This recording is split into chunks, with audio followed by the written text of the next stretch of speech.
Hey guys, it's Yunny again, and today we'll be reading the book called Mr. Forgetful. So let's get started. And this was one of the recommendations in our chat.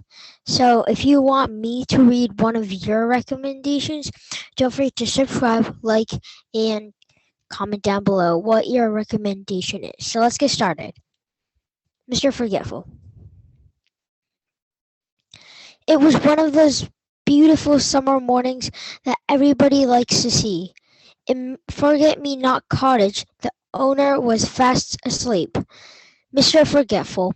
He was having a dream.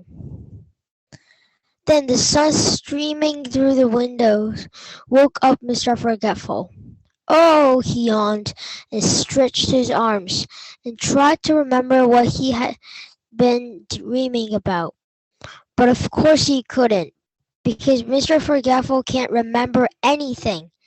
Anything at all.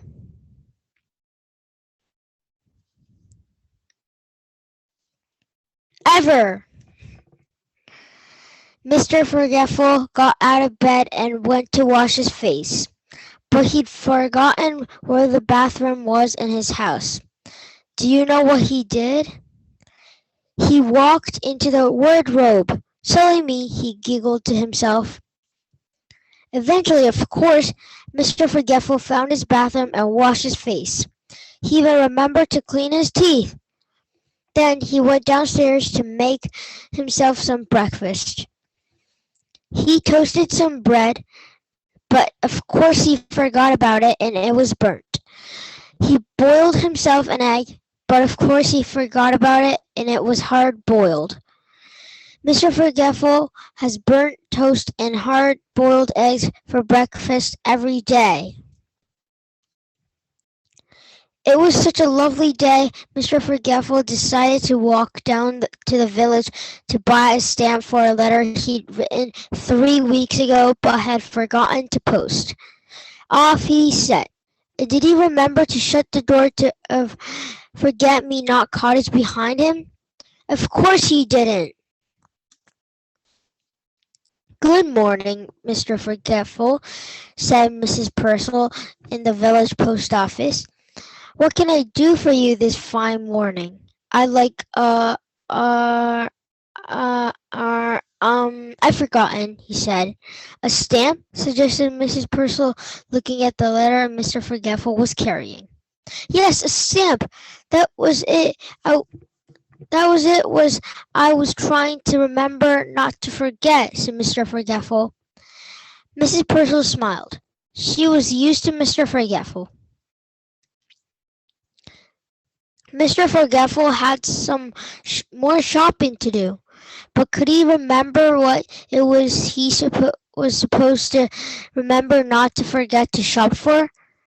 Of course he couldn't, so he decided to go home. On his way, he met the village policeman going the other way. Morning, Mr. Forgetful, said the policeman. Will you give Farmer Fields a message from me on your way home, please? Farmer Fields had a farm not very far from Forget-Me-Not Cottage. Tell him there's a sheep loose in the lane, said the policeman. Poor Mr. Forgetful. He never had a message to remember in his life before. There's a sheep loose in the lane, he said to himself, trying to remember the message as he hurried along. There's a sheep loose in the lane. There's a sheep loose in the lane. There's a sheep loose in the lane. There's a sheep loose in the lane. Mr. Forgetful repeated the message over and over to himself. There's a sheep loose in the lane.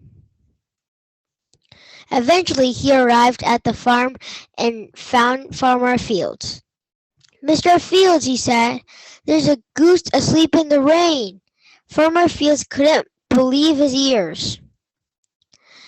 There's a goose asleep in the rain, repeated Farmer Fields slowly, but I don't have any geese.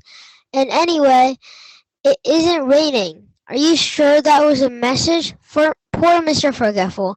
He got it all wrong, and he couldn't remember how to get it all right. He simply couldn't remember at all. So off he went home. Poor Mr. Forgetful. Mr. Forgetful walked away from Farmer Field's farm feeling very sorry for himself. I wish I could remember things, he thought. He was so busy feeling sorry for himself that he didn't see that there was a sheep loose in the lane. He bumped into it and fell over. Bother, said Mr. Forgetful. Bah, said the sheep. How silly, letting a sheep loose in the lane, thought Mr. Forgetful. And then he remembered the message. He jumped up and ran back along the lane to the farm as fast as he could. Mr. Fields, Mr. Fields, he called as he ran into the farmyard. Mr. Fields, there's a there's a goose asleep in the rain. He'd forgotten again. Mr. Fields scratched his head. Come with me, come on, cried Mr. Forgetful, and pulled Farmer Fields back along the lane until they came to the sheep that was loose. There it is, cried Mr. Forgetful, pointing. A goose! And then he stopped. Oh dear, he said. That's not a goose, is it? That's a sheep. And he blushed. I think, smiled Farmer Fields, that you're the goose. And he chuckled, and Mr. Forgetful giggled, and Farmer Fields laughed, and even the sheep started to laugh. It was so funny. Later that day, Mr. Forgetful sat down in his favorite armchair in Forget-Me-Not Cottage to think about what a funny day it had been. But do you know something? He tried and tried, but try as he would, he simply couldn't remember anything that had happened. Oh, Mr. Forgetful. Thank you for watching. That's the end. And thank you for watching my video. If you like this video, don't forget to subscribe, like, and if you have any recommendations for me to read, please comment down below and work I'll try my best to get the book for you and I'll read it. So, bye.